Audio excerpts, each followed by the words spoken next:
What? What? What the hell is this? Harumph. I didn't get a harumph out of that guy. Give the governor harumph. Harumph? You watch your ass. I see you shiver with anticipation. Let the show begin. Hey everybody, this is David Heretic coming at you with another edition of Reactions, Reviews, and Rants. And tonight, alright, we're coming back to Metallica. Yes, indeed. Metallica Fans FEELIN YOU. Come on now. Here we go. Before we go any further, for those of you who are feeling inclined to doing all of the clicks and the likes and the bibbidi bop, do me a favor before you do all that stuff. Please watch the whole video first, okay? Give me a chance to actually earn those clicks and likes. Now, after the video's done, if you still feel like doing all those clicks and likes, then by all means, feel free to click away. This comes as a request from Ian Franks, and Ian wanted to see me react to this. It is Metallica with a live performance of their song Ride the Lightning. Give those guys the chair. The chair. Zap him in the butt. Now, have I heard this song before? Full disclosure, yes. Yes, I have. I have heard this song a number of times. I have gone on record many times on this channel, and I have made the following statement. Ride the Lightning is hands down my favorite album by Metallica, without question. This was the period, this was obviously during the Cliff Burton days, and this is where they really kind of started to trust Cliff with some of the arranging, not so much the songwriting per se, but you heard Cliff's influence definitely coming into play here when it came to the arranging of songs and to assisting with some of the songwriting as well. You heard a lot more complexity in this album than you heard in Kill 'Em All, but at the same time, it still had the rawness and the energy and the drive that Kill 'Em All had, especially that raw tone. So you had like the best of both worlds between Kill 'Em All and Master of Puppets. You had this album, and a very transitional album, but in my personal opinion, I think this was the best album they ever recorded. Having said that, Ride the Lightning is my least favorite track on that album. What's the matter with you? I love Fight Fire with Fire. I love Trapped Under Ice. Creeping Death, probably my favorite Metallica song of all time. Call of Cthulhu was a fantastic song. Fade to Black, talk about a tearjerker of a song. That song gets to me every time. I mean, there's so many great tracks on this album. Now, I'm not saying Ride the Lightning is a bad track. I'm not saying that. I'm just saying, to me personally, it's my least favorite track on that album. But this is a live performance, so there is that. So, full disclosure, full transparency, not trying to hide anything from anybody. I know the song very well. Having said that, it is a live performance, so I will not be reacting to the song itself in any way, shape, or form. The song itself is a complete non-factor here. I will only be reacting to, evaluating, and scoring the live performance. What we see, not so much what we hear. I will take how well they play the song in a live setting into account here a little bit. But for the most part, 98%, it's going to be about the visuals. Stage presence, stage energy, stage interaction, crowd interaction, showmanship, production. That's what's going to be the focus here, okay? So please keep that in mind. This was posted by Metallica, shocking. And the video has 221,000 views. It'll get you there. Other than that, there's really nothing else left to say. Link to the original video will be down below in the video description for your viewing pleasure at your leisure. Let's get started. What do you say? Are you ready? Are you ready? Because here we go. All right, here we go. Metallica, Ride the Lightning, Louisville, Kentucky, September 24th, 2021. So this is fairly recent. Okay, we'll see how this goes. All right, let's do this. All right, boy, let's do this.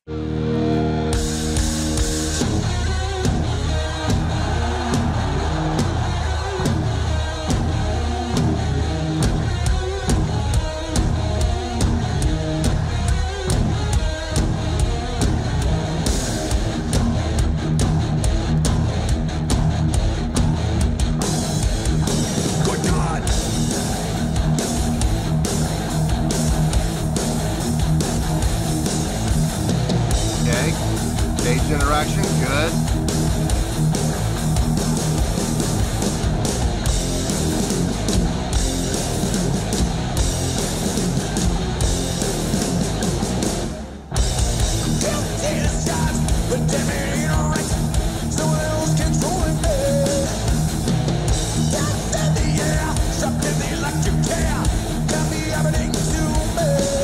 I don't know what the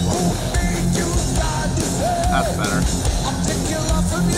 Going up, that's not really getting this thing anymore. Now it's time to die.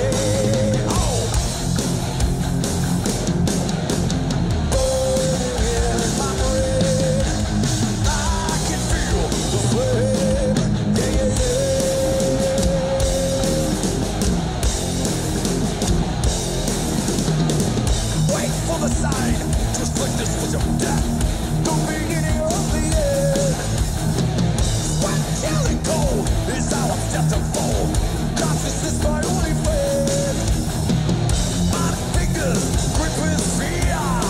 What am I doing here? Flash before my eyes. Now it's time to die. Can you sing it? Good, crowd interaction. I can feel the wind. Yeah, yeah, yeah. Yes.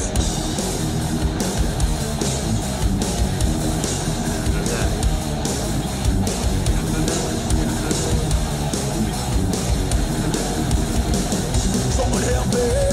Please God help me. Trying to take it all away. I don't want to die.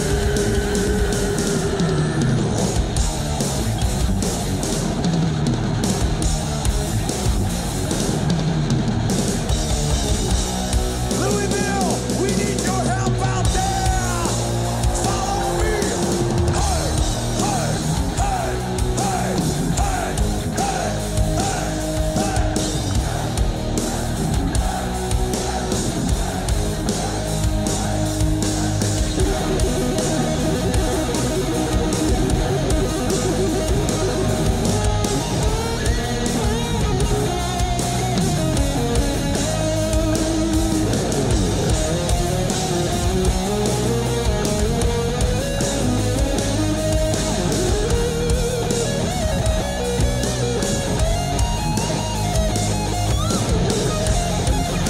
Good, more stage interaction, that's good.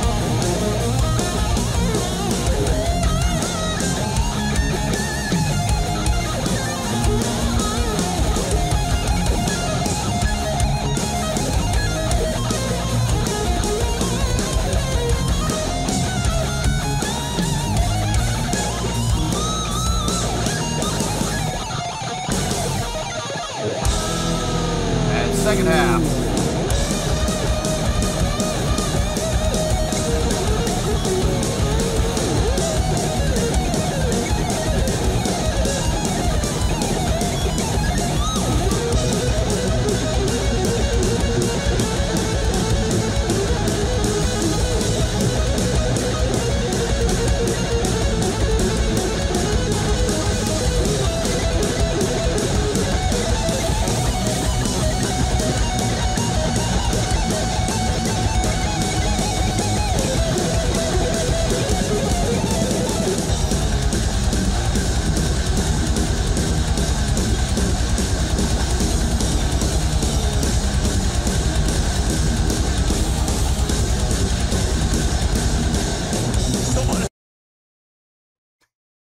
Ah, the guitar solo. It's a long one. It definitely is a long guitar solo, but it's always been that way ever since they recorded the song.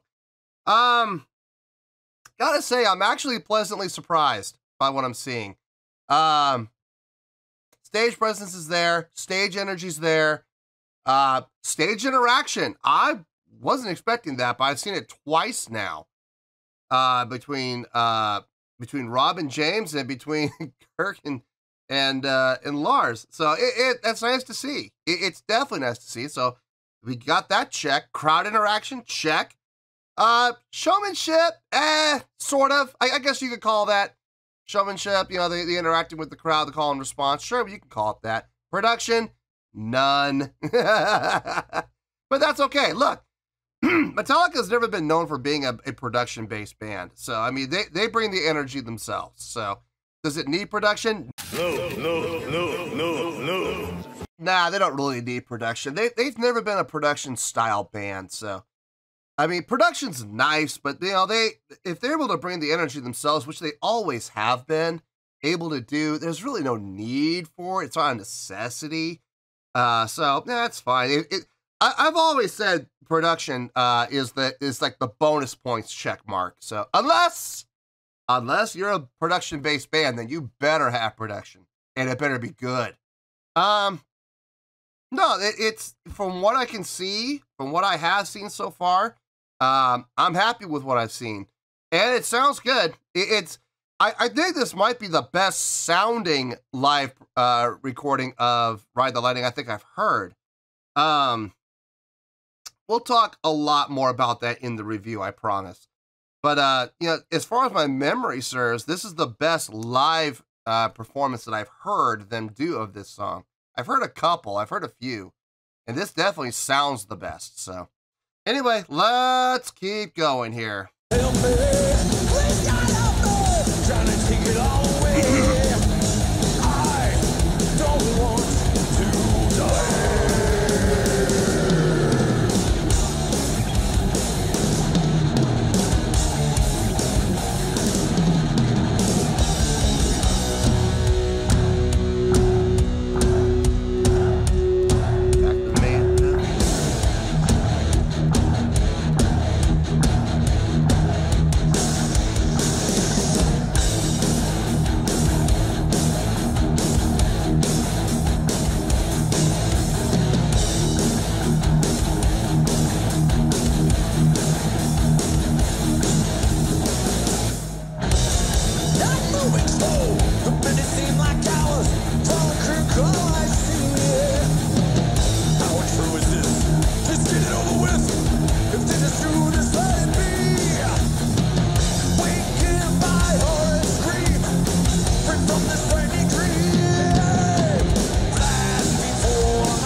Yeah. It's about what I was expecting, but a little bit more. And I'm actually pretty pleasantly surprised by that. Not a lot to talk about. There is one major thing I do want to talk about. We might spend a little time on. I don't know how much time we'll spend on it, but I do want to give it some time. So let me get my thoughts together. I'll see you in the review, and we'll talk about it. Well, there you go, folks. That was Metallica with a live performance of Ride the Lightning. This was a request from Ian Franks. Okay, I have a score, and the score makes perfect sense to me. And like I said, there's something I do want to discuss, and I feel like it needs to be discussed a little bit at length. I don't want to spend like an hour on it, but I do feel like it needs to be discussed and it needs to be brought up. So we are going to talk about that one and a couple of other things, but hopefully we won't be here for like 20 minutes. So hopefully I'll be able to keep this short. Let's start off with the rating first, shall we? Out of a possible 5 stars. Remember, I've heard the song before, okay? This rating is based completely on the visuals, the live performance, okay? I promise we're going to talk about it all. Out of a possible 5 stars, I'm going to give that, believe it or not, 4 stars. Yeah, 4 out of 5 stars. Trust me, I am just as shocked as everybody else. But believe it or not, that is the rating I do feel that live performance deserves. Let me tell you why. Why? They checked off all the boxes except one, and that was production. And I've always said this when it comes to those 6 check boxes. Production, it's the least of my concerns, unless you are a production-based band, a band that relies on production for their live show. If you're one of those bands and your production's not up to par, you're gonna get torn to shreds. Okay, you absolutely are. But Metallica's never been known for that. So let's go down the checklist, shall we? Stage presence, check. They absolutely had that. Stage energy, yeah, a lot of movement, a lot of motion. Surprisingly, during Kirk's solo, man, he was moving around more than anybody. So that's a big check. Stage interaction. This is the one that really kind of surprised me more than anything else. I saw several instances of stage interaction. I saw Kirk interact with Lars. I saw Rob interact with James. I saw Rob interact with Lars. I mean, I'm sitting there going, wow, okay. That's great. I'm thrilled to see that. I just wasn't expecting it. So check, big check there.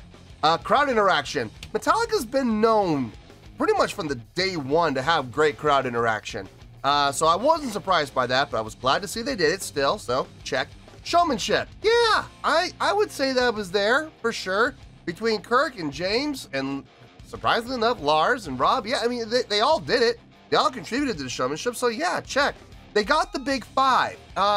Production, not really. They had some video screens, but that's, I don't know if I'd really call that production. I call that more of ease of access for people who are way in the back who really can't see anything.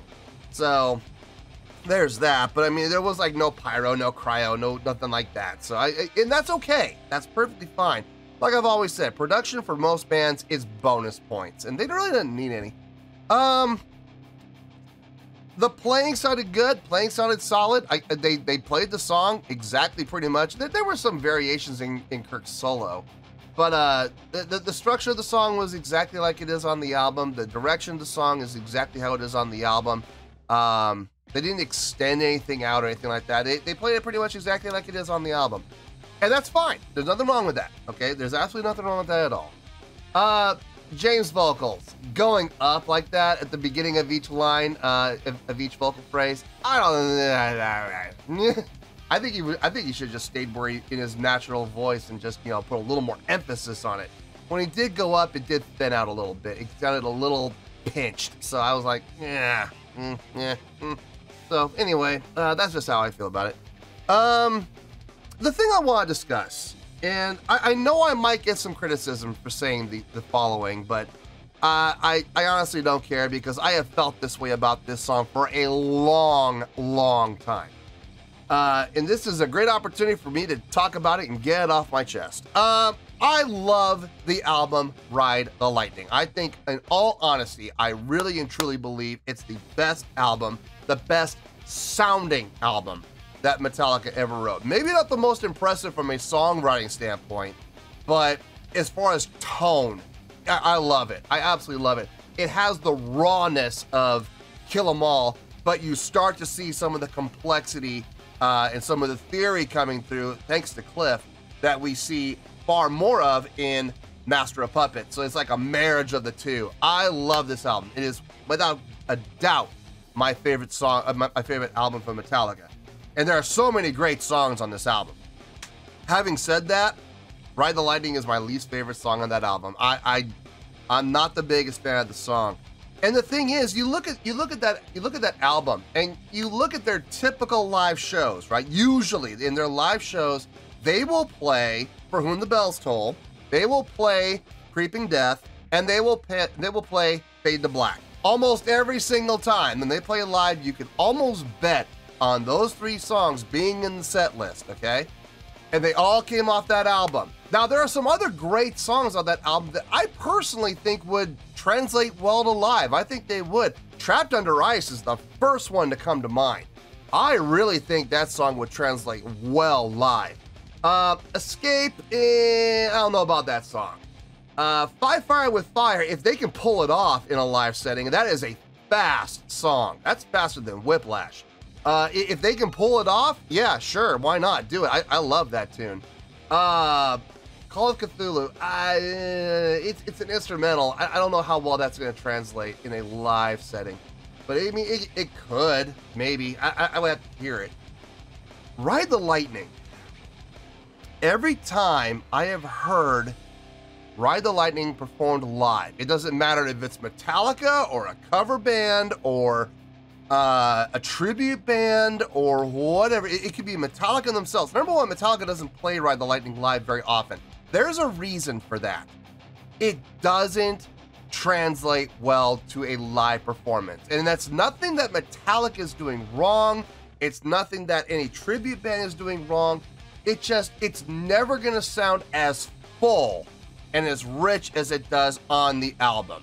The album has that rawness. It has that full sounding guitar crunch. And again, this is not by anyone's fault. It's just you got the doubling and the redoubling of the guitar lines. Well, unfortunately, in a live setting, you only got 2 guitars. So having that double and redoubled line, so it sounds like 8 guitars playing the harmonic line. They like doubled and redoubled that on the album. So it sounds big and it sounds thick and it sounds full. And then they play it live and it sounds thin. It's like you are never gonna get the same sound quality as you do in the studio with that song. Every single time I've heard this song, it's been a letdown. Every single time. And this time it's no exception, unfortunately. But I will say this. Out of all of the times that I've heard this song played live, it doesn't, like I said, it doesn't matter if it's Metallica themselves, the tribute band Ride the Lightning, oddly enough, and other tribute bands as well, or bands who are just covering the song. I can honestly say, out of all the live recordings I've heard of this song, this sounded the best. This was the best sounding one. It was probably the closest to the studio album that I think I've ever heard. So it sounded good. I will say this recording did sound good. But this song just does not translate well live. It never has. So that's unfortunate. And like I said, it's nothing against Metallica. It's just the nature of the beast, you know, with this particular song. And I think that's one of the reasons why they don't play this song live very often, is because they know it doesn't translate very well. But when you've, played Creeping Death, literally, no pun intended, to death, for, 40 some odd years, and you need to, spruce up the set list a little bit and maybe throw some things in there that people don't normally hear, it's not a bad way to go. Like I say, it still comes off, I think, their best album, so it's fine. But it's also a nice surprise for the fans, because fans aren't expecting. Look, fans are expecting to hear Enter Sandman. Fans are expecting to hear Whiplash. Fans are expecting to hear, Master of Puppets. They're expecting to hear these songs, right? They're expecting to hear one. They don't expect to hear Ride the Lightning. And when it is put in the set list, it's a nice little surprise. So I get it. I do get it. It's just, I don't think it translates very well. But in any case, I know there are people out there who love the song. So more power to them. More power to them. But anyway, I just had to get that off my chest because that's something that I've been harboring and holding in for years, decades. And I can finally express it here. So anyway, thank you for indulging me. Anyway, 4 out of 5 stars for the live performance. I feel good about that score, and that is where we're going to stay. So, 4 out of 5 stars, final score, I have spoken. Well, that's going to do it for this edition of Reactions, Reviews, and Rants. Hope you all enjoyed the show. Hopefully I was able to entertain you. If I was able to put a smile on your face and brighten your day, then I did my job, and I'm so glad I could do it. If you guys feel like joining the fan base, go ahead and click on that button down there. If you guys want to like the video, go ahead and like the video. If you guys want to ring the bell, go ahead and ring the bell. It honestly doesn't make any difference at all to me, but if you guys feel like doing these things, well then, by all means, feel free to do so. Well, that's going to do it for tonight, folks. Thank you very much for watching, and as always, this is David Heretic signing off, reminding you to stay fabulous and support each other. Later. Peace.